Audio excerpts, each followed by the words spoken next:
guys, welcome to another episode of the Diesel Queen podcast. Today I have a special guest on here. His name is Tyler, and he is the owner and founder of Diesel Laptops, which, for those of you that are familiar with this background, Diesel Laptops actually made this for me.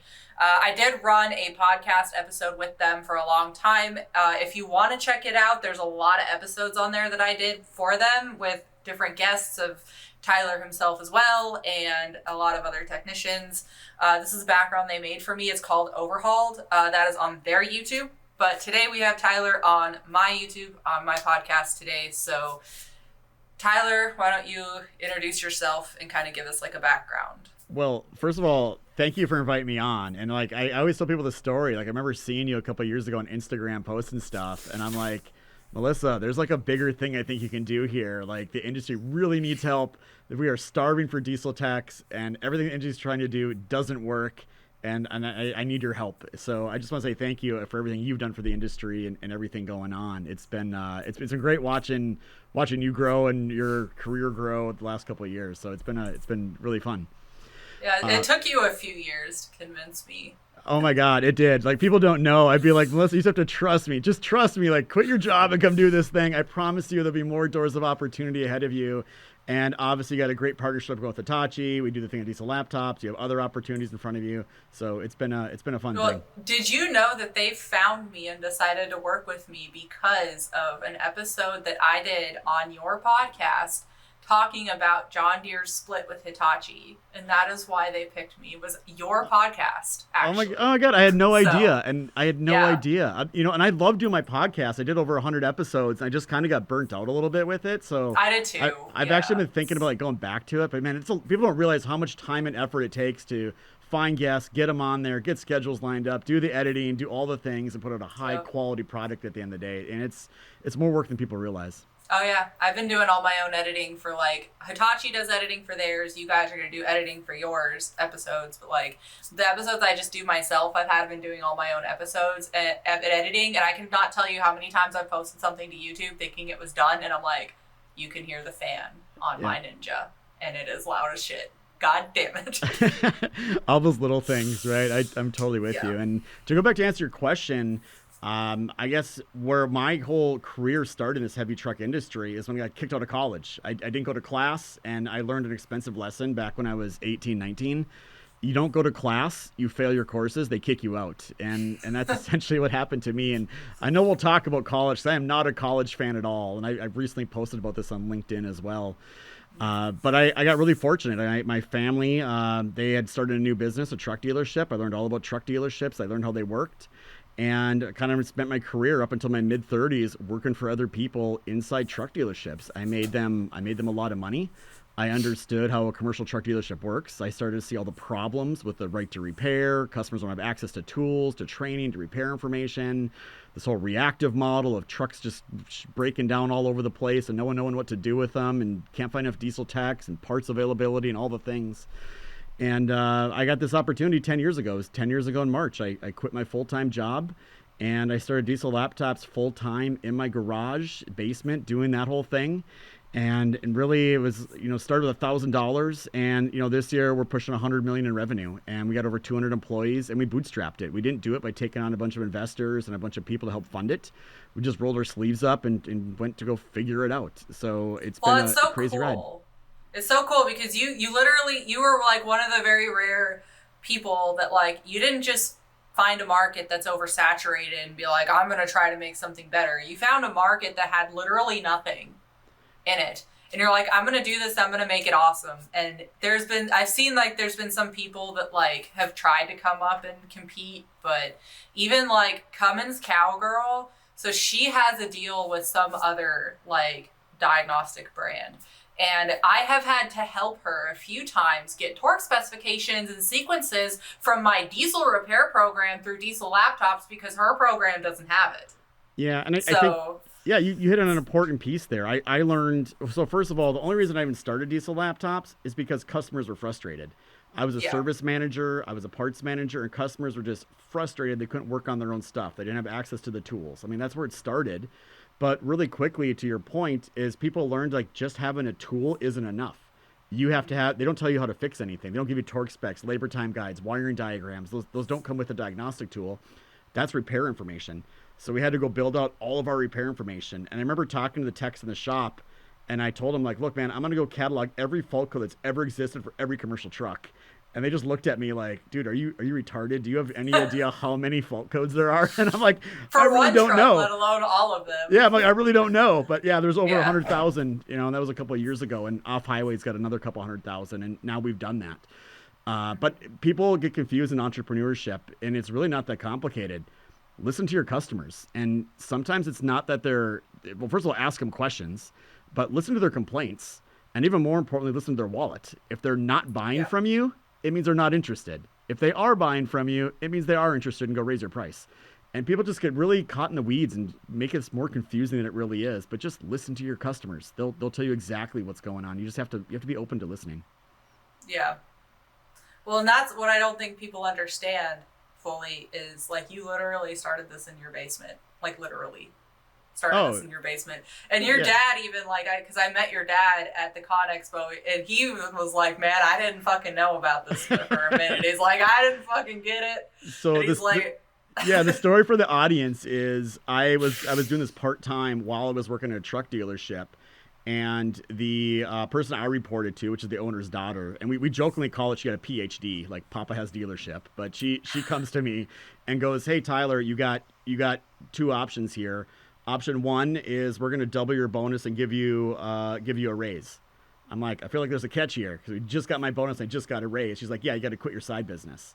And I'm like, well, what if I don't? And she's like, well, then you have to resign or I'm going to fire you. And I talked to my dad. My dad hates this story. I called my dad up right away. I'm like, Dad, what do I do? I got a 1-year-old, a 3-year-old. My spouse doesn't work. My wife doesn't work. Like, what do I do here?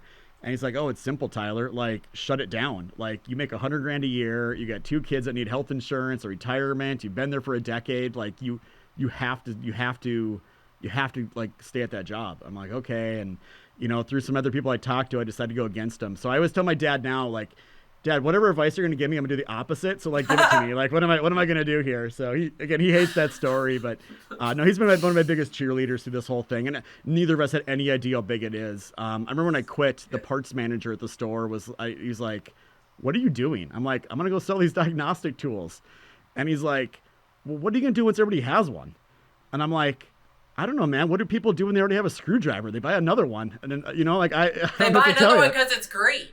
Yeah, exactly, right? It's different. Yeah, it's different handle, different texture, different whatever. Yep. I mean, they're going to keep buying stuff. I mean, there's no end to people buying Snap-on's not out of tools. fucking money yet. Yeah, those guys are selling. Yeah. I mean, Snap-on. There's how many hammers a year do they sell? You would think there'd be an end to the number of hammers that people need to buy in the marketplace. But do you want to know how many fucking hammers I have from fucking Matco Tools? Oh my God, I'm gonna guess you got 7 in your toolbox. At least, because I have 2 giant freaking sledgehammers, and then I have 2 Snap-on hammers, and I said, screw those hammers. I'm going to get these fancy anti-vibe fucking, like, Matco hammers, and then I got, like, 1 in every size. Yep. So. Hey, you got to have all the tools in the toolbox, right? And now I'm guessing you still, well, you know what? I was going to say, you don't do wrenching anymore, but you do. You do it on your own stuff and for your YouTube channel and social media and stuff. But I know a lot of guys, I mean, we employ 50 diesel techs over here at Diesel Laptops, and not a one of them actually works on a truck. But a lot of them, they keep their toolboxes around for several years just in case. It's always a great fallback career. Oh, I'm never getting rid of those ever. I have like an entire fucking house worth of money in my fucking tools. It's amazing how much people tie up in toolboxes and tools being a technician. And don't get me wrong, sometimes it's way overkill, especially when I see like the cover of Snap-on magazine. The guy's got like $100,000, $150,000 in toolboxes. In just the toolbox. Yeah. I'm like, what are you doing? Yeah, I've worked with technicians before that have like the big giant Snap-on triple bank toolbox, both the fucking lockers, the big giant fancy overhead thingy with the lights, right? And I ask them for a tool to borrow, and I'm looking through their drawers, or they're looking through their drawers, and they're like fucking empty. I'm like, I think you missed the entire point here. I think you're missing the whole, like, all my toolboxes, yeah, they're Snap-on, but they're all hand-me-downs. Or not hand-me-downs. I bought all of them used. So The first toolbox I bought was a Snap-on double bay through Wyotech, and the only reason I bought a toolbox through Wyotech is because they had a 50% off deal with Snap-on. Yep. That is the only reason. So then I had that toolbox for like 3 or 4 years, and then I traded it on a Matco tool truck for that big red triple bank that I had for my toolbox and like $1,200. Yeah. That is the only reason I have a triple bay toolbox, and that's the reason it's fucking red. Like, could I have wasted 20 grand on a fucking lime green and black or purple fucking triple bay? Yes, but why would I do that when I could trade a double bay with $1,200 and get twice the fucking storage space? Well, so. I always looked at it, and again, I'm just like a practical guy. I always go through the shop as a service manager. I'd walk through, and the one guy has the toolbox setup you're talking about. And I'm like, does this make you more money than the other guy that doesn't have this? What are you getting for this? And it's really, I like it. It's a prideful status symbol. It comes on that. And you mentioned Wyotech. I'm assuming when you went there, it was like the traditional 2-year program. Is that how Wyotech was when you went there? Or what was the curriculum like when you went there?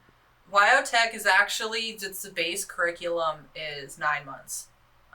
And because it doesn't have any normal classes in it at all. There's no English, there's no math. It's literally like phases that are about 3 months, and it's engines, and then it's powertrain, and then it's electrical, and then it's another phase of electrical and refrigeration, and then you have your elective, which mine was advanced diesel, and then on top of that I took another 3 months of motorsports and chassis fabrication, which is basically a really fancy way of putting, I'm going to teach you how to build badass 4x4s and race cars, and welding, MIG and TIG welding. And with all of those classes, I only spent a year in Wyotech. How prepared were you for your first job when you got done at Wyotech after going through that for a year? I felt like I was pretty well prepared, because I didn't waste a bunch of time in a bunch of classes that didn't fucking need, like math and English and fucking literary arts or whatever the fuck they want to call it in college. It was literally, I was lucky to change my own oil. And people think that because my dad was a logger and I have a background in the trades, people think that I grew up around it and I already knew all the things, and I didn't. When I started Wyotech, I barely knew how to change my own oil. Yeah. No, so, it's okay, let's just talk about education for a second, because I am on there with you, and I'm going to pull up on my phone here while I'm talking some of the stats, because I just did a post, as I mentioned earlier, on LinkedIn about this, and it's absolutely ridiculous. So both my kids, I've set college funds up for them. I've been putting a couple $100 each into their college funds since they were born. And they're going to have a big pile of cash there. And I swear to God, I hope they never actually use it, because the stats are sombering. So just for the audience here, here's some high level stats about the current state of a 4-year degree. First of all, only 1 out of every 3 students that even starts college gets at least a bachelor's degree.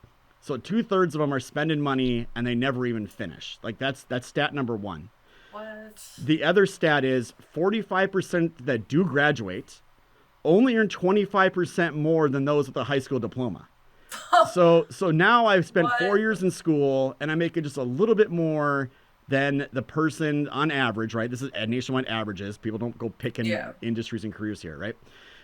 The other thing is there's over 1.7 trillion in student loan debt, with the average student loan debt now about $38,000 per year. And by the way, 15% of borrowers default in the first 3 years. So you start looking at this macro scale, and it goes back to what you just said. I want to be a diesel tech, or I want to be a mathematician. Well, why are we making them take French? Why are we doing these things? Yeah. And every school should be a trade school setup. Well, do you know why they do that? Why they make you take all those other courses? Because it's money. They don't have a choice. The federal government says the only way you can get a student loan is if you have a program that is X, Y, Z long and does all these things. And the only way they can make that happen is fit in all that other bullshit that you don't need, that does zero good for you. So it's just a rigged system where the only ones getting rich off this are actually the schools. And we had that whole issue going on for a long time. And obviously, I'm here in the state of South Carolina, Columbia, you'd be amazed how nice the student housing is. I'm talking rooftop pools, rooftop gyms. You look at it, you're like, this is for students. Like should be like something $100,000 professionals paying for, and they're just doing it through student loans and mom and dad, and it's just wasted money. It's mind boggling, and yet we don't have enough diesel technicians, carpenters, plumbers, welders, like all these skill sets that are just in high demand everywhere across the country. And if you can't tell, it kind of irks me a little bit just seeing how just keeps going on like this. Well, you and I talked about this exact fucking thing of the diesel technician shortage. How long's it been now? 3-4 years ago? And it's just gotten worse and worse and worse. And it's a really bad, like, roller coaster here with that, because for a little background on that, for the people that don't know this, one of the main reasons and the main push that I had to quit my job and start working with you full time was because I could not find a dealership in my area that did not have mandatory Saturdays. Yeah. And it is a big clusterfuck of like, okay, we don't have enough technicians to work, so we have to work every one, really high hours and a lot of overtime, and then we have technicians leaving for that same reason. So it just keeps getting worse and worse and worse and worse and worse. And there's a lot of people that are leaving the industry just like I did, because we have families, just like everybody else. We have lives. Like, I wanted to start a family, like, and it's really hard to do that when you dedicate 5 or 6 days of your 7-day week to a job on top of 10-hour days. Like, that's just not super appealing, even though will always be my love and my passion, is working on things. Like, if I want to do anything else with my fucking life, like, it's kind of, it is what it is. And I'm not the only person that's had that problem before. It's hard with diesel techs because there's not a lot of upward mobility besides being a foreman or a shop manager. And really, those are two totally different skill sets than being a diesel tech. And I can give, again, the audience like a little bit of background here. Now, my numbers are like off the top of my head, probably a year or two old, but they're fairly accurate. So first of all, everyone that has on a payroll anywhere, there's a job description code that's put on you by your HR department. And then the federal government collects all those codes every year and figures out like how many people are diesel techs, how many are doctors. And then they do like a 10-year look at like how many diesel techs are we going to need in the next 10 years. The government does this thing every year. So right now there's around, I think it was like 250,000 to 275,000 diesel technicians in North America. And again, there's some other categories that probably add to that as well. So you have that. If you go on Indeed.com today and you just search in like diesel mechanic or diesel technician, you'll find somewhere between 50 and 60,000 open job postings on just Indeed. And keep in mind, a lot of those postings are for more than one job position. They're trying to hire more than one person. And that's just Indeed. That's not including the other job sites. So you have this huge demand. And then the question is, well, what's the supply? How many diesel techs are coming into the industry every year? And that's really ugly because that number is around 10 to 15,000 last I saw with all these tech schools. Like, so you have that. And by the way, how many are leaving every year because they're retiring? Or they're choosing to go do their own mobile maintenance, or they're choosing to go do a different career path or work in my call center. Like it's a industry where if you have work ethic and you have any type of skill and some experience, you can literally have a job the rest of your life and never have to worry about finding a job. You may not like the hours. You may not like, I'm working on garbage trucks, or I'm in a mining field, or you may hate your boss or whatever it is, but you'll never have to worry about finding a job. And where they start to worry is usually when they get a little bit older and they're like, hey, I don't want to do this the rest of my life. This is not the world's easiest job, but it is a job that can pay substantially well, especially for those high performers that are doing it. And there is opportunity to do other things. I mean, we have diesel techs here that are now vehicle engineers, managers. You're doing a podcast. I got people in call centers sitting at cubicles. So there are other things out there that exist once you get past being a diesel tech. Yeah. And that's like, it's hard because, like I said, people have always asked me, like, well, what is the number one thing you can do to get more people in the industry? And it's like, well, I mean, this might just be me personally and my personal opinion, but you gotta make the fucking hours more realistic. I understand you have customers and I understand they have needs, but if you made the hours and the overtime, obviously there's always going to be that one guy in the shop, and I was this person for like 4 years. Just give me as much work as you want. I'll work all the overtime. I'll work all the Saturdays. There's always going to be that young person like me in the shop. It's like, oh, I just want all of it. But like, why are we so focused on, and this is what I've told bosses over the years too, is like, you spend so much time focusing on getting new people in the shop that you are neglecting trying to keep the ones you have. You wouldn't have to be replacing and hiring new people so often if you would just work on keeping the ones you already have. You know, even more funny is like you're talking about people leaving jobs, and a lot of times I think managers or owners of companies think it's because of the work they're doing. Oh, it's diesel tech. This is just what they do. No, it's not. They love to pull wrenches and do these things. That's what they love to do. They probably go home, work on their cars and do other stuff too. Like they like doing it. The problem is when you treat them like shit, they don't want to stick around. Yeah. So, or you give them trash pay raises or whatever. Yeah. It's like, yeah, I agree. 100%. So it goes back to like, look, you run a business, you own a business, take care of employees. I think the diesel technician shortage, from my point of view, it's gotten so deteriorated now that it takes multiple solutions. I believe it takes, getting the wages up is one of them. I'll tell you what doesn't work. And this really infuriates me too, because I'm in the industry. Like, I'm on these boards, I'm involved in these organizations. They have done some of the stupidest shit you could ever believe. Like, and I'm talking, there was one person, this is the American Trucking Association, the one that all the dealers pay money to be a part of, like the big association in the trucking industry. Their president went up on stage and said, I'm going to go solve this diesel technician shortage, and I'm going to do that by making a video game for the iPhone and for Android. We're like, what? The fuck? What the fuck? Yeah, they're like, no, we're going to make that work? He's like, we're going to make a video game, or she is actually, I believe, we're going to make a video game, and people will be able to go on your phone and learn how to fix trucks, and it's going to be really cool. And what did they do? Like, a bunch of companies like gave them a bunch of money to help build the game. They're like, oh, this is great. We're going to get young people involved in video games. Now they're going to be diesel techs. And the first thing I heard this was like, if you really thought this would work, every kid in the world would want to join the military from all these first-person shooters. Like, that is not... Or go, like... I play a lot of video games, okay? I'm a video game fucking nerd. I have, like, well over 200 hours in goddamn Elden Ring. I have 200 hours or more.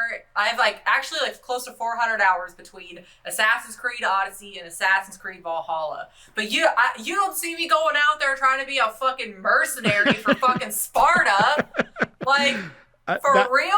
That was what the industry said. It was like, we got to do that. And then here's the other. I was just like, this is. By the way, they got a ton of write-ups and great press about how novel of an idea this was. Oh my God. And I remember like 6 months later, after the game got released, I'm like, let me try it. It was the most trash game you could ever get on your phone.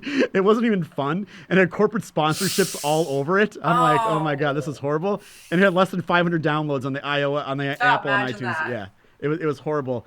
Another one the industry does is, first it was, we got to talk to college students and convince them to stop and come do trades. And then it was, we got to talk to high school students and convince them to go do trades. And then it was, we got to talk to middle schoolers. And then I heard at a conference, we got to go talk to the grade schoolers. My God. I'm like, you guys are this is so idiotic.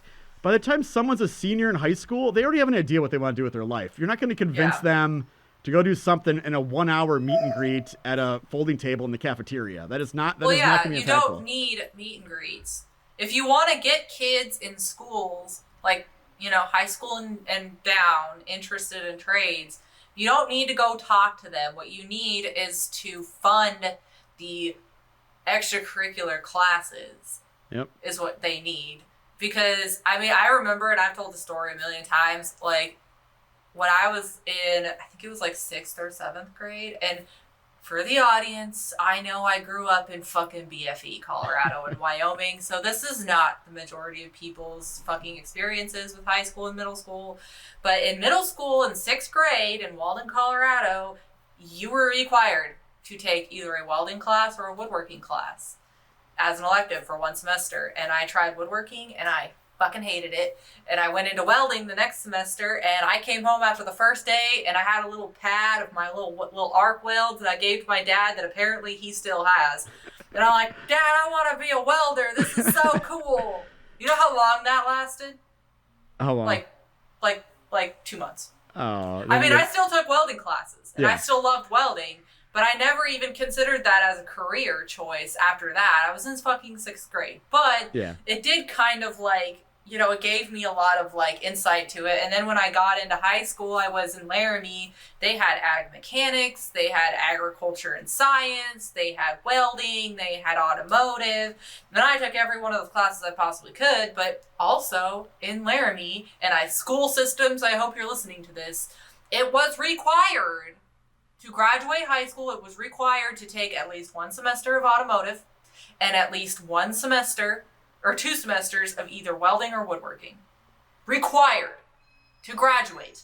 Well, we had the goth emo chick in our fucking welding class, and she was great. She probably loved it. I don't think she picked that for a fucking living, but she was actually pretty good at it. Like, and it's something that, like, unless she was forced to do that, she never would have even, like, there's no way she would have even tried that, right? Like, there's no way. And that's where I think we're failing, is we are removing school systems. Are even Laramie, they removed a lot of their shop classes when they moved into the new school. And that, I think that's the main problem, is it's like these kids aren't getting exposed to this, so they don't even think, like, kids that grow up in a fucking subdivision don't understand. They just, like, everybody and their brother thinks that if you're a welder or you're a diesel mechanic or a carpenter, it's because dad did it too, right? It's because you grew up around that. And okay, so let's fix that and let's expose kids to this. Don't just go fucking talk to them in front of a class. Let's expose them to these classes and to these trades. And then tell them how much money they can make doing it. Yep, 100%. So I had the fortunate opportunity to have Mike Rowe on my podcast from Dirty Jobs. That's awesome. That's so awesome. Oh, it was awesome. Like, by the way, I love that guy. Like that guy is like easily one of my most favorite people out there. And obviously he's all about skilled trades and everything else. But he said the same thing. He goes, this all got messed up when they started taking shop classes out of schools. And if you really look at public education, to me, right now, what's going on in that, like, 12th grade and below is like, why do they not have classes like you're talking about? Learn some skills, the shop classes, the welding classes, the automotive classes. Go even one step further. Why do they not have classes on just pure, like, how money works? Like, let's just talk about a balance, a checkbook, and a budget. Right? Like, I had to learn how to write a check in middle school. Yeah. We had a whole class on how to write a check. It was only like 3 days long, but like, I'm the only person in my fucking generation that can write a goddamn check correctly. Right. One of my first employees, he was 19, and he asked me to help show him how to write a check because he had no idea. He didn't know how to open a bank account, right? Because his parents did it for him and everything else. So you have this problem where the skills that people really need, just like basic life skills, aren't being taught. And by the way, you see this now with the massive credit card debt and people declaring bankruptcy and not living paycheck to paycheck. This is all because they've normalized it and just like, this is the way the world works. And it doesn't need to be that way. Well, their parents did it. Yeah. Their parents are in debt. Like, I learned, like, I always sat there and I would drive by these people that have like these big giant houses in a subdivision. They got a brand new truck outside. They got a brand new, all the shit outside.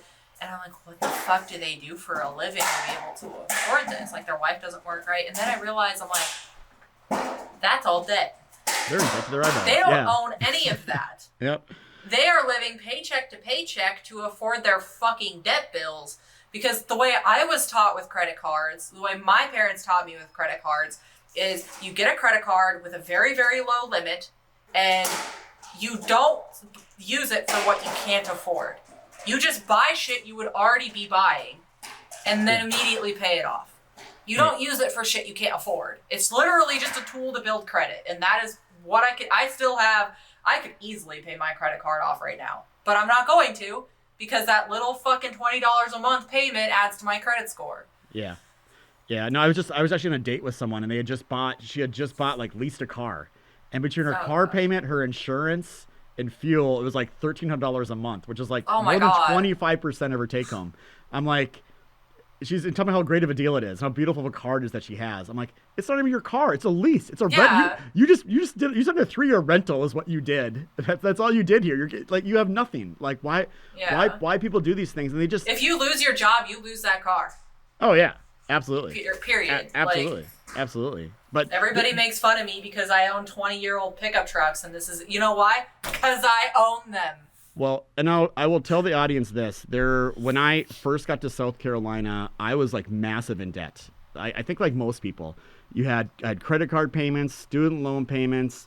I had bought a motorcycle, had payments on that. I had the house, a student, like we had payments everywhere, and I didn't have a budget. I didn't know what was going on.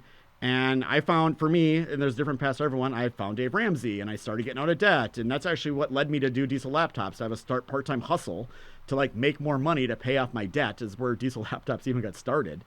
And I kind of headed down that path. And I can tell the audience, there is no way, there is zero chance Diesel Laptops ever get started if I had debt. And only because I got myself out of debt, all of a sudden, not having debt gave me cash in the bank. And what cash in the bank gives you is opportunity to do things you normally wouldn't be able to do. You can take risks that most people can't. And that's the big part that people miss in everything, is debt is risk. And it really deters those doors of opportunity.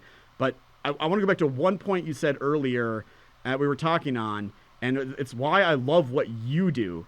And I've always said now, to solve this Diesel Tech challenge, it's multiple things that have to happen. And one of them is we need someone that can connect, you, Cowgirl, Diesel, Abby. We need people that are actually showing what this industry is, what it's about, getting them exposed to it, and getting to understand like what kind of a career and professional opportunities that gives you. And whether you all realize it or not, you're doing that every day on social media. And I've always said, don't go to the schools, go to the social media channels with people that can relate with those people. And I guarantee you, I don't even know what your DMs and inbox looks like, and I'm sure there's a lot of stuff in there, but I'm sure you get people asking, like, how do I become a Diesel Tech? How do I do this? How much money do I make? They're asking career advice. And there's a ton of people out there that just don't know how to do it. And what you're doing is exposing them to it with people like Eric Rubio out in California, and Tim Spurlock, American Diesel Training Centers, and Wyotech. They're giving people paths and opportunities to get into this field, where it's just much easier than doing a traditional 2-year degree and have to take a bunch of electives that you don't even care about. And most of the time, you can get your schooling fucking paid for. There are so many fucking programs to get your schooling completely paid for. Yep. John Deere is one of them. Cat's one of them. Yeah. There are so many people, so many companies that pay you to go to school. And all you have to do is work for their company for like 3 fucking years or something like that. Like, that's what Tim does at American Diesel Training Centers, or ADTC. They rebrand it because they do other industries now too. Same thing, like, don't pay anything. We'll guarantee you a job if you make it through the program, and they'll just take a little bit of your paycheck every week for the next 3 years to help pay this off. And then there's some stuff where they just write it all out. There's a whole bunch of different programs that are around that, but there are paths to get in this space. But you gotta put the time in, you gotta put the energy in, you gotta maybe relocate somewhere to be able to do these things, which is hard for a lot of people. But again, great career, provides a ton of people opportunity. Just look at me, look at you. Mm-hmm. Well, I wouldn't have and that's what people like, I wouldn't have the social media presence that I have if I wasn't a mechanic. And as much as like, I've had this conversation with you before, like, I don't like glorifying the social media part of it too much, because there are people that are like, they see it, they're like, oh, if I go do this, I'm going to get attention for it, I can get followers for it. And then they do it, and then they're like, this is a lot harder, more work than I thought it was. And then they quit. But like, so social media is a double-edged sword, because there's a lot of creators that glorify it, right? And like over romanticize the industry, especially for women. Or I've seen so many women bitch on social media about the men they work with. And it's like, I understand that there are some women that have had problems with men in this industry, and I get that. And I'm trying to be more understanding. Just because I didn't have that experience doesn't mean it isn't real. But men are not this like evil satanic thing in this industry that are going to try to destroy you around every corner. Like, if you show up on time and you try your best, they don't give a fuck what gender you are. 100%. Because most companies, they're so desperate for mechanics, they don't care. Even if they had reservations about hiring a female at one point in time, it is so far beyond them even caring anymore. They just want somebody that's going to show up and try. And that's why I tell women all the time, like, there are so many opportunities in this industry for, like, if you work hard and you show up and you try your best, you'll make money doing it. And they will keep you, and you will be treated well, for the most part. Well, and I tell people, too, all the time, look, I think in the diesel industry, something like 98% of the employed are male, 2% are female.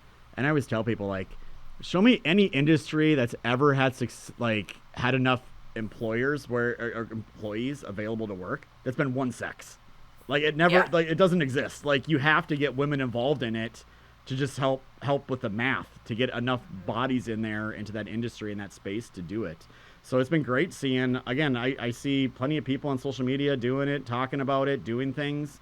No one's going to sit here and lie and say it's the easiest job in the world, but it's also a job where you can go to a school for a year, come out, and a couple years later, if you're working your ass off, like 6 figures ain't out of reach. Like it's within reach. Oh, easy, especially nowadays.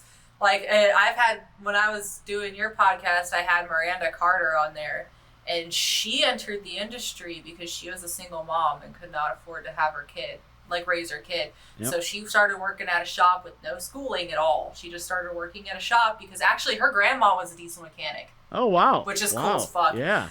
But now she's like, she was a foreman for a Caterpillar dealership, which is a big deal. She was the service manager / foreman for a Caterpillar dealership, and then she's like, I actually hate this, and I just want to turn wrenches. So she went back to turning wrenches, but she was handed that opportunity because she's freaking amazing at what she does. And so it just goes to show that just because it's a male-dominated industry doesn't mean that you can, and she has a whole-ass kid. She's actually pregnant right now. Again, with another kid. Yeah. And she's still doing this job. So it goes to show that, all these things that, especially women have told you, oh, the men are going to hate you. Oh, you have to work 3 times harder than them. Oh, you can't have kids. Oh, you can't. Yeah, you can. Yeah. I've literally had a boss, Troy, which I actually had on your podcast, he told me when I started there, and he's like, by the way, if you ever want to have kids, just let me know. Because if we will be more than happy to work around your maternity leave. Most companies would rather work around your maternity leave for you to have a kid than not have you at all. So it doesn't matter what industry you're in, you have to treat your employees right. So you look at companies that treat their employees right, you know what they don't have? A hiring problem. You think Chick-fil-A has a problem hiring people to come work there? Absolutely not, right? They have more applicants than they can deal with. BuildWit, who is in the space of helping a lot of heavy civil engineering companies with employment and websites. When they open a job position up with no marketing, they get hundreds of applicants. Why? Because people know who they are and what they stand for, what they want to do. It's even rare here at Diesel Laptops that we have a lack of applicants that apply for something. So once people understand why you're doing a thing, that you're going to take care of them, that you're going to do your best and treat them fairly and give them opportunity, that's what people are looking for. People want opportunity. They want the ability to move forward. And by the way, going back to Miranda and not liking being a service manager, I was one for 3 years, over up to 26 techs at one point. And I think I can count on my hand the number of times a customer actually said thank you to us. They were pissed when they showed up. They were pissed about how long it took. They were pissed about the bill, even when warranty covered it. And they were just pissed walking off. Everyone's upset. Then the truck's there and the salesman's upset. His customer's there. And the general manager's upset. Everyone's just pissed off. And you're just the center of this massive pile of shit every single day. And you just want to go home and drink and just do it again the next day. It's like Groundhog Day. I ran the shop for Hanan Equipment in Cheyenne, which is no longer Hanan Equipment, which is really sad. Mark Hanan finally gave in and sold his company to RDO in Wyoming and then sold his Colorado locations to Four Rivers. But back when it was Hanan, I ran the shop for about 3 months while they were in between hiring bosses. And Wyoming, first of all, I tell people like this all the time. Part of my experience difference between my experience and some women is probably the area I worked in. Wyoming and Colorado are very rural. Wyoming is not called the equality state for no reason. They're the first state ever in the United States that gave women the right to vote. It's not uncommon. Every girl helps her dad on the ranch. Every girl works on the farm, right? So having females in that type of labor thing is not as uncommon or as weird in that area, which is probably part of my experience, right? But when I ran the shop, I had a really great experience for the most part with it, because first of all, I already had the relationship with the customers because it was a really small shop. They all knew me already. And second of all, I learned really fast from my previous boss's mistakes because he came from the Commerce City dealership. So he was used to just, putting out work. And the field mechanics and the customers that were being helped by the field mechanics, were super frustrated because this guy did not understand the concept that you cannot schedule more than 1, maybe 2 field calls per field technician per day in Wyoming. Yep. Because unless it is in the Cheyenne town, it is at least an hour away. And that's an hour drive. Then they need at least 2, 3, maybe 4 hours to work on this thing and try and figure it out. And then they have an entire hour drive back. And then if you schedule them another job, it's another hour back to where that other job is, and you eat up that 8 or 10 hours really fast. And so customers weren't happy because, he said, okay, we'll be there today. And then the technician got caught up on another job and they weren't there. They couldn't show up because they were late because they were at another job. So what I did is I would tell them, first of all, I'd tell them a day after I thought we would actually be there. I'd be like, I tell them, like, we can be there Wednesday for sure. If everything goes right, we'll show up Tuesday. Yep. I knew we could get there Tuesday for the most part. But just in case something happened at the other job site that we needed to fix, we would still be on time for Wednesday.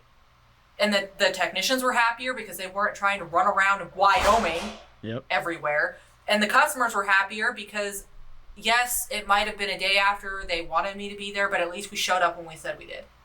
Yeah. And the only time I had an issue with a customer, God damn it, my dog locked himself in the... He does this when he wants attention. He locks himself in my bedroom and then he scratches the door. Little shit. Anyways, the only issue I ever had with a customer was right during COVID. And we couldn't even get fuel filters, let alone anything else. And he needed a cylinder for his dozer. And he didn't have the technician come up and look at it. He's like, my mechanic says we need this cylinder. We need this cylinder. And we need it overnighted. I'm like, you understand overnighting is like $500, right? Because this is a very heavy cylinder. And he's like, yeah, we just need it. I'm like, you also got to understand it's COVID. We can't even get fuel filters right now. So just because it says overnight, it doesn't mean it actually will be. Yep. Well, lo and behold, COVID strikes again. And we did not have that cylinder for 2 weeks. And when it showed up, first of all, I got bitched at every fucking day about why the cylinder wasn't there. It was your fault, obviously. Yeah, it was my fault, obviously, because I can control that. And then we got there, and the technician went to go put it on, and it was the wrong fucking cylinder. It wasn't even the right fucking cylinder, but then that's my fault, right? And I'm like, no, your motherfucking dude told you the wrong cylinder. I asked you 4 times if you were sure that that's the cylinder that you needed, and you said yes. Yep. That was the only problem I had, though. That was the only issue I had. By the way, we have a word we use around here in Diesel for what you did, which is UPOD. So under promise, over deliver, right? Yep. And you're setting customer expectations. That's the best business thing ever. That is the best thing you can do in your business is under promise, over deliver. Hey, my dad taught me that. Yep. You want happy customers. And I will tell you, talking about service calls, I had another fortunate circumstance where I was able to go on the scene of Gold Rush up in the Yukon. So I got to go up there, and this is when Wani Barra was the diesel tech up there. But we got to meet Parker, and we got to go walk on the dredges on Tony's claims and all that kind of stuff. Oh, you got to meet. Did you get to meet Tony? No, Tony. We were going to. Tony was out at an auction, like back in Alaska, buying more junk, I guess. But he by the way, junk. Yeah. You would be amazed. The show does not do justice for how much junk Tony has sitting around the property. It is not even close. The motherfucker has like 4 dredges, by the way. 4 dredges are like the size of a fucking house on top of everything else. Dude, those things are, and there is like abandoned machinery all over the place. Because we were there, it wasn't like all the foliage, and you couldn't go, I swear, more than a minute without being like, oh, there's another piece of equipment, another thing, and another thing. Like, it's amazing. And he will dig that up and use it. Oh, yeah. They just did that, I think, on one of the episodes. And by the way, I'm a huge Gold Rush fan. I've watched every episode ever of Gold Rush. Yeah. Me too. I'm a huge fan of that. I haven't seen the most recent few seasons. Oh, because my current boyfriend's not super into it. But oh, my God. Every Sunday. I love Gold Rush so much. I'm so addicted. Sunday, 7 o'clock, I'm firing up the newest episode of Gold Rush, and I get pissed when it's like a rerun or something's not on. So, like, I'm all over that show. But talking about mobile calls, I mean, it's a lot of mobile service truck guys up there. And just to let people know how you get to the Yukon, and this is how the parts show up, is literally we had to fly into Anchorage, I believe it was, and then we had to rent a car, And then we had to drive 4 hours to the top of the world mountain road, which was like this 1-lane road back and forth, literally the top of the mountain. And then we get to a crossing for the border because they have to get into Canada. And it was like 1 lane. It was the same guy doing both sides, both the Canadian and the U.S. inspections. So like he lives up in this station for like a week at a time. Then somebody else comes there. And then we actually get down to Dawson City, and we got to take a barge across the river because they can't build a bridge.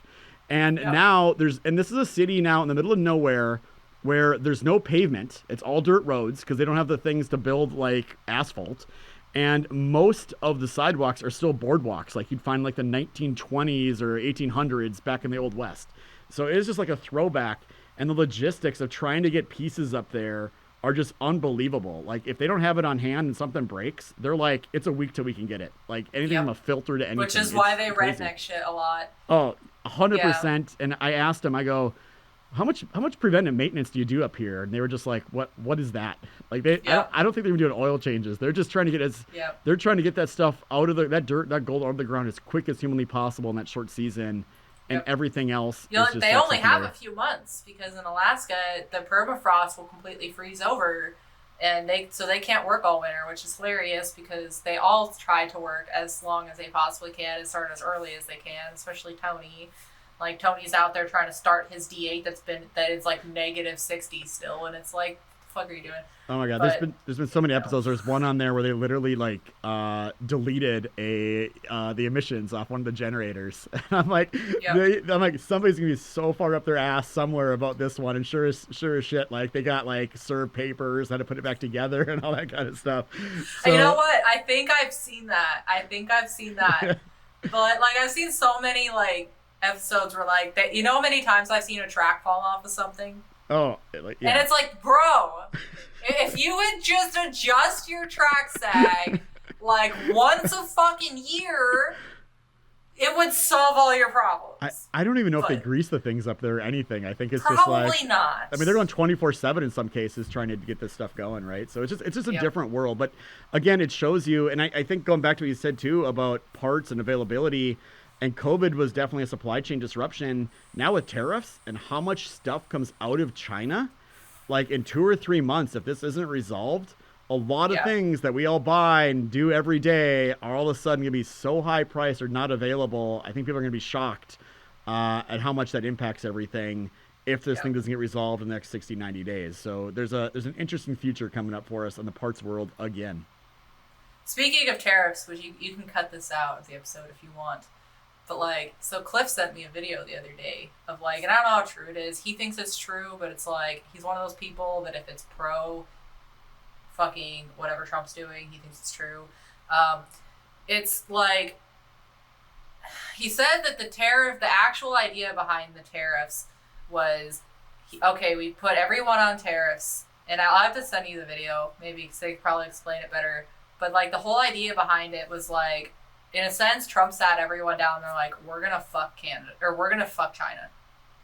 This is how we're going to do it. I'm going to put tariffs on everyone, and it's actually more tariffs of, like, shit that you get from China and then reselling to us. And we're going to make it so it cripples fucking China. Which, I can understand why he's doing it, and I can understand the idea behind the tariffs, but he's definitely, like, trying to do way too much. Way too soon, and it's like, I don't know. And I also don't really understand it that much because I don't dive into news too much because you can't believe anything the fucking internet says. So yeah, and I'm just a dumb shop guy trying to figure out how to be a business owner here, right? I'm definitely not like a global economist expert, but if you do look back over 40 years ago, most of the world bought their product from the United States. Yeah. And now, today, our plants have been shuttered. Just go through any, like Cleveland, go through some of these cities, Pittsburgh, and look at all the manufacturing that's been shut down that doesn't exist anymore. And all that got moved to Mexico. It got moved to China. It got moved to other places. John Deere has plants in Mexico. Yeah. Yeah. And basically, Trump is saying, look, if this continues, we're not going to make anything here. And this is not good for the American people over the long run. Yep. And his whole thing is like, look, it's short-term pain, but look, companies, if we do this and we take a little bit of pain, companies are going to build plants here, and we're going to bring jobs here, and our world's going to be a lot better a couple of years from now. And I think he's right. I think I do sometimes too. you gotta view long term, not short term. If I gotta pay a little bit more to get my shoes, my Nike shoes, so be it. But Well, like, we'll people figure it out. don't, like, that whole saying, there's a saying that goes around, I don't remember which celebrity said this, but one celebrity at one point said, if, I think it was Jim Carrey, actually, I don't remember which one it was, but he said that if you are not willing to downgrade your life for a few years, you will never be able to upgrade your life in the future. And that's not the exact quote, but it's the same concept of like, and like, honestly, I understand it's the same people that are bitching about the prices. It's like, well, would you rather buy something that's made in America that somebody was paid a real wage to make, or would you rather buy something that's a little cheaper that some 12-year-old in China made for like 10 cents an hour? Like, yeah, it's cheaper. Yeah. You know why it's cheaper? Because they have no ethics in their fucking country. They work children. Oh yeah, you see some nothing. Of those clothing facilities. Obviously, it's literally slave labor. Cheaper. Yeah. Yeah, your iPhone is made by slave labor. Like it's, but people don't. They want to bitch and complain and want to cry about it, but it's like then they don't want to give up the amenities that they have. Like people say the same thing about saving the environment, and it's like okay, but you're not gonna live in a house that doesn't have heat. You're not gonna live in a house that doesn't have AC. You're not gonna live in a tent in the woods. You're not gonna like all these fucking things. It's like you can bitch and cry all you want about saving the environment and not drilling for oil and all this shit, but you still drive a car. You still have all these fucking modern amenities that you want. So I think this goes back to like what I really believe is when you look at someone that's successful in life, whether it's an athlete, someone that's in business, like pick anything, a musician, they were willing to embrace the short-term suck, knowing there was a long-term better life for them out there. And this goes back to the debt conversation. People don't want to get out of debt because it's freaking painful, man. Like it is painful to move your lifestyle back and not have that fancy car, but get out of debt. And they won't do it. And it's that way with a lot of things. And I think that's the way I really view this whole issue with like, where are things made? I would rather have them made here. Does everything need to be made here? Absolutely not. But let's find a way to do it. And by the way, if they're going to charge us a tariff, we're sure as hell going to charge you a tariff. Yeah, well, every country has tariffs. Every country has tariffs. I mean, you look at why are there no... For the same concept that Trump wants tariffs on us. So why are there no American cars in Europe? Right? And tariffs, I'll tell you, I mean, they put a 10% tariff on us. They don't on other things. And they basically write us off through tariffs and through legal legislation. Another reason is in the United States, we have NHTSA that has braking distance. Cars have to brake from a 60 to stop and so many feet. Well, we have a standard. NHTSA makes it. All the American car manufacturers make it. But you know what Europe does? It's like, nope, ours has to be like 2 feet shorter. And all of a sudden now, like, oh, well, you don't meet our braking standard. You can't even sell here. And you're like, really? Like, you didn't do that for safety. You did that so that we can't import cars there. So there's so much of this that goes on. I think that people don't realize how much it impacts. But I do know this. It's going to be choppy here for a while, getting the things you want to buy off the shelf, off Amazon. If there's something you like in your life, buy extra of it right now while you can. My kid has a birthday coming up. He wants an e-bike. Guess where they're made? China. I immediately was like, his birthday for 3 months. I'm going to go buy it now because I know in 3 months this thing's going to be like triple the price or not even available. So that's my word of advice to anyone out there that's looking at doing some stuff like that, some future purchasing. Yeah. Well, the debt thing, like I just made a video about this not too long ago, which I didn't actually specify that I was trying to buy a house, but like people have noticed I don't have my hair extensions in. I haven't had hair extensions in for like 5 months now.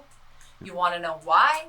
Because that is $2,000 or $3,000 that I put into my bank, and then that is also $300 or $400 a month of maintenance that I'm not spending and that I'm putting in my bank. I don't buy clothes. I haven't bought new clothes in probably a year. Yep. I don't have a new car. I've downgraded. I know, like, all right, I have this big payment. I have this big purchase that I'm going to be trying to make. I am willing to downgrade my life for a little bit. And the whole reason that I'm even able to buy another house is because the very first house I bought was a little tiny 900 square foot house in the middle of a suburb of Denver. Yep. And then I earned the equity on that and then bought another house with it, right? Sold that house, bought another house. And that is like, I've always told people that is you cannot wait. The most stupid thing ever is to wait to buy a house when you can afford the house of your dreams. That's stupid. Buy the house now, whatever you can afford, buy it, then sell it, then buy another one and sell that one, sell and buy and sell and buy until you get to that point where you can buy the house you want. So like I'm a, you know, I do really well on the financial side, right? Like I don't have a lot of like money concerns that other people have. I have other concerns with money, but I haven't bought a new car for myself, like that I've paid for, since I was like 18, and I realized how stupid it was. I just wanted to upgrade my boat. I had a 6-year-old pontoon boat. Well, I just bought a used pontoon boat. I've never bought a new house in my life. And don't get me wrong, I spend money on things, but what I usually spend my money is on time and experiences. Time with my kids, experiences with my kids, traveling. Like I love which is traveling. so much more worth. If that's so much better than a new car. I don't, so much better. Yeah, I don't wear fancy watches or jewelry. I don't buy Lamborghinis. Like that's just not me. But I will drop a dime on an experience and go do, like, I was just in Australia. We're doing work there. We did a helicopter tour of the Apostle Islands. That to me so cool. is a memory I can't ever repeat. Right? I'll spend that money all day long. But yeah, people just, a lot of times, man, it's tough to get your finances and your life in order, and people don't like short-term pain, and they don't play the long game. And I learned a long time ago, my whole business, my personal life, everything I do, it's like, what's the long game? Like, what do I have to do now to where I want to be 10 years from now? And when you look through the lens of 5 or 10 years, it gets really simple to make decisions. Like this whole stock market thing that went crazy with the tariffs and people pulling money out. I'm like, you're 35. Why are you pulling any money out? Yeah, I didn't pull any of my money out. You should be putting more in right now if you have it. Like, go double up. Everything went on sale. Like, you don't even touch that money for 20 years. Like, what are you doing? And I people don't have panic a whole lot of stocks, but I did the same thing. Yep. I did not pull out any of them. Nope. Any of them. I get notifications on my Cash App every day, like, oh, NVIDIA dropped another 10%, blah, blah, blah. And it's like, I don't care. I'm keeping my stocks in Caterpillar. I'm keeping my stocks. I don't really know how to invest, so I just use Cash App and, like, pick companies, right? Like, I got John Deere and Caterpillar. I don't really know how to do that. Yeah. Like, I would, but, like, they're dropping now. Why would you sell it? This is a perfect time to buy them, because then in, like, 10 years, you're going to be able to sell that for a lot more. And I don't even know anything about it. Yeah. No, but you do, Melissa. You understand. Like, by the way, there's a rule of investing. Only invest in things you know and understand. Like, you're investing in John Deere, Caterpillar, and construction like, that world. You're like NVIDIA, because I have an NVIDIA PC. Or an NVIDIA graphics card on my PC. And video games are a huge fucking thing right now, right? Yeah. So why would you not invest in one of the leading manufacturers of graphics cards? Like, yeah. And everyone, you got to look at the stock market. Like, look, on average, over the last 50 years, it's averaged 10% a year. Some years are 30%, some years are minus 20, but it averages a plus 10 through the rest of your life. Like, why would you not do this? And well, those are another long game. Always that's another thing that's a long game. And that's like, that applies to your job, that applies to your career, that applies to fitness. Like, I've seen so many people that are like, oh, well, I want to get fit and I want to lose weight or whatever, so I'm just going to go and get this shot at the doctor. And I'm like, okay, well, that might give you a few weeks of short-term goals or whatever, but you're not building any muscle underneath that. The second you stop taking that shot, you're going to gain it right back. If you don't change your lifestyle, like, don't eat out every day. Eat healthier, go to the gym at least 2 or 3 days a week. If you don't start building those habits now, it's not going to, you're not going to have the long-term shit. You know why? I've gone through, like, with my stress shit, I've had, like, a lot of health issues with it, but, like, I've gone through so many phases over the last 3 years where I accidentally dropped, like, 20 pounds. Yeah. And it's not healthy and it's not good, and I don't mean to, but because I spent 6 years building muscle, I am able to keep most of the muscle that I build. Yeah. Because I put the time into it. And I see so many women that are like, oh, well, I'm on this shot, this Ozempic, and blah, blah, blah. And, like, I stopped losing weight. And I'm like, yeah, well, you didn't change anything in your daily life. You are not willing to sacrifice those short-term things like McDonald's today and things like that to be able to maintain that. Like, it's the same concept. Yeah, Ozempic and these other things are great if they're part of, like, an overall plan. Like, exactly. I'm going to start going to the gym 3 days a week. I'm going to start eating less than 2,000 calories a day. I'm going to start walking 10,000 steps. I'm going to start sleeping 8 hours a day. And by the way, I'm going to do a Zempic here, just get a little head start and try to get me through this patch. Like, I get it. But to me, it's no different than those diet pills of the late 90s. Exactly. And like, there's always something, right? Whether it's like, here's the keto plan, lose your diet. Like, none of that. Yeah, there's always some fad thing. Keto is really fucking bad for you, by the way, for anyone who's listening. Anything you do in excess is bad for you, or like you cut out a big part of your overall diet. But yeah, agreed. Like you got to willing to sacrifice today for tomorrow. And it applies to debt, your health, your business, your career, your family life, your relationship. Like all those things is you have to look at it through the lens of a long time period. And again, I promise if people do that, decisions become super crystal clear. Yeah. Yeah. Well, it's a lot easier to make decisions when it's like, okay, what's going to be beneficial in 10 years and what's not. Yeah. And it's a lot easier. And I think a lot of the other piece that people often miss is the question I ask people when they tell me they're doing something. I just was talking to someone last night. She's like, oh yeah, I'm losing weight. And I was like, why? She's like, well, I want to look better. And I asked her a second question that stumped her. And she was like, I was like, why do you want to look better? And she's just like, I don't know how to answer that question. I'm like, well, yeah. there's a fundamental something there, right? And you can ask people that question, ask them that double why question anytime they tell you they're doing something. And it really gets the heart of like, why are you really doing this? Like what's really important to you? You're losing weight to look better because you want to attract more guys. You're losing weight so you can be thinner, so you can be more active with your kids. Like why are you really doing this? Like what's your underlying problem? And I'll say that for people when they choose a career. You know, why do you want to be a welder, right? Yep. Like why do you want to do this with your life? Why do you want to start this business? And until people understand their why, and trust me, I'm gonna tell you, it took me 40 years on this earth to learn why I was put here to do what I do. But once I figured it out, it became really, really clear. And I drive every decision. I look at that why and it's like, does this get me closer to that why answer or does it not? And that's just a part, I think, of growing up and maturing and realizing what you want out of life. Yeah, I agree. But yeah, and that, like you said, applies to careers too. Like I have never been in an interview at a shop ever that does not ask me what my 5 and 10 year goals are in my career. And they ask that because they want to know, okay, does this person have just super short-term thinking because that could lead to someone that just quits really fast? Or does this person they want to see goals. They want to see that, like, okay, and I like, for a long time, I didn't want to be a manager. So I would just tell them, like, I just want to be the best mechanic in this shop. That is, in 10 years, I want to be the top mechanic. I want to be the mechanic that everyone goes to for help. I want to be the mechanic that's picked to train people. I want to be the mechanic that gets the top numbers every month. But I understand I'm not there yet, but that's what I want to work towards. So every chance I get to talk to a new employee is one of the questions I always ask them is, where do you see yourself in 5 years? And I'm only curious for one reason only, and this is me as a CEO and owner of a company, is if they come in there and they're like, oh, I don't really know, I see myself working here. They give you some like answer they wrote in a book or a ChatGPT.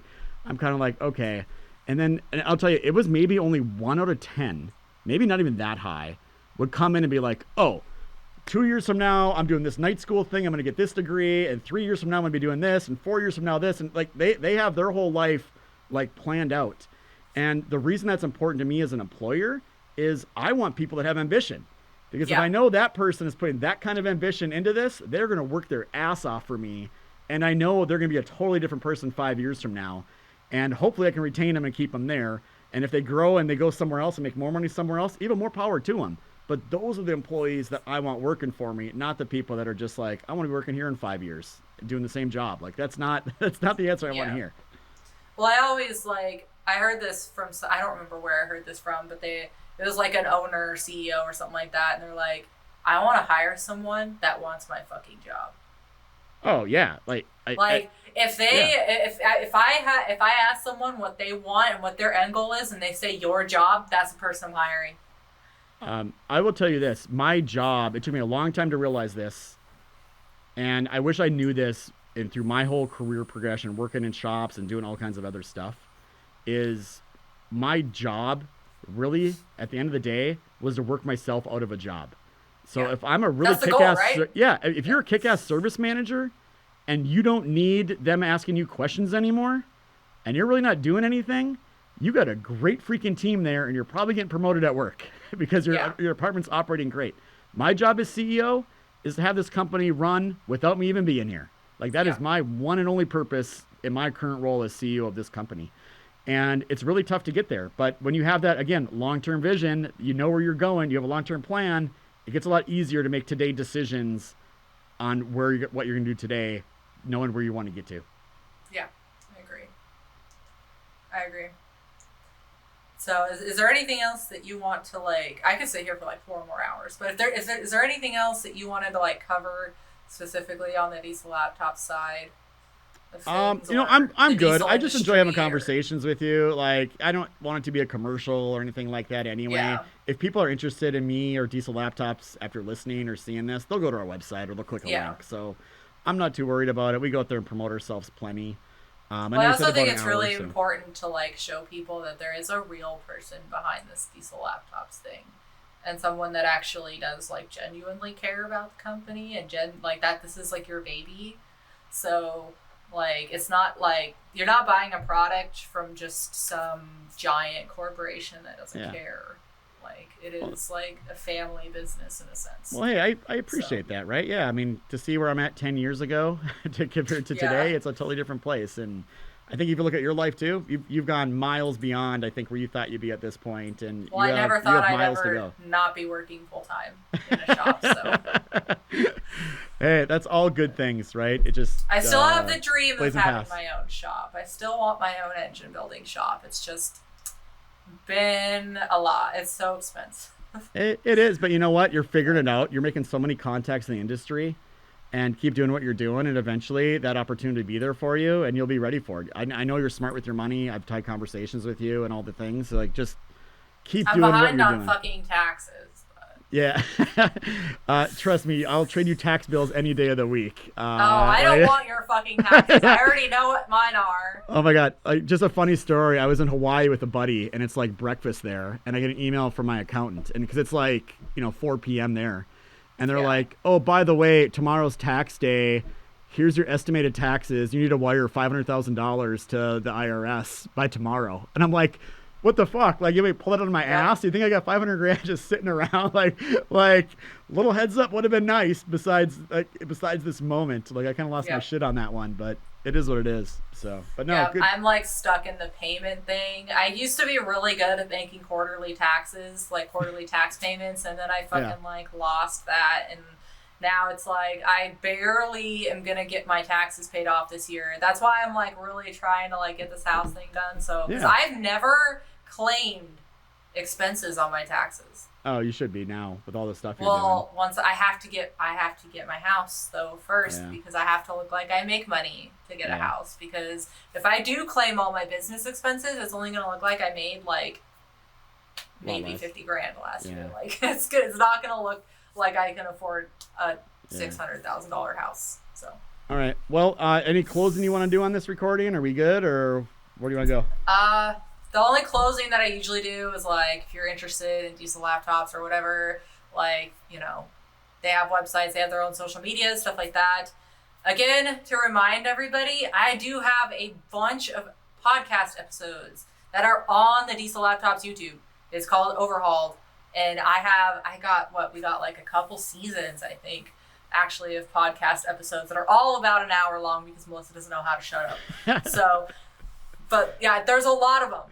So I know that my podcast is like slow to start, and I'm struggling to have like content to actually put out there. So in between my episodes, if you want to go listen to more of my stuff, I have a lot on their YouTube. So a lot of it. So well, I've listened to most of it. There's some great conversations on there. Some great people you've met and introduced to the world on there. They're still doing great things, and a lot of those people are on social media doing stuff. So I appreciate everything you're doing for the industry. It's been beneficial.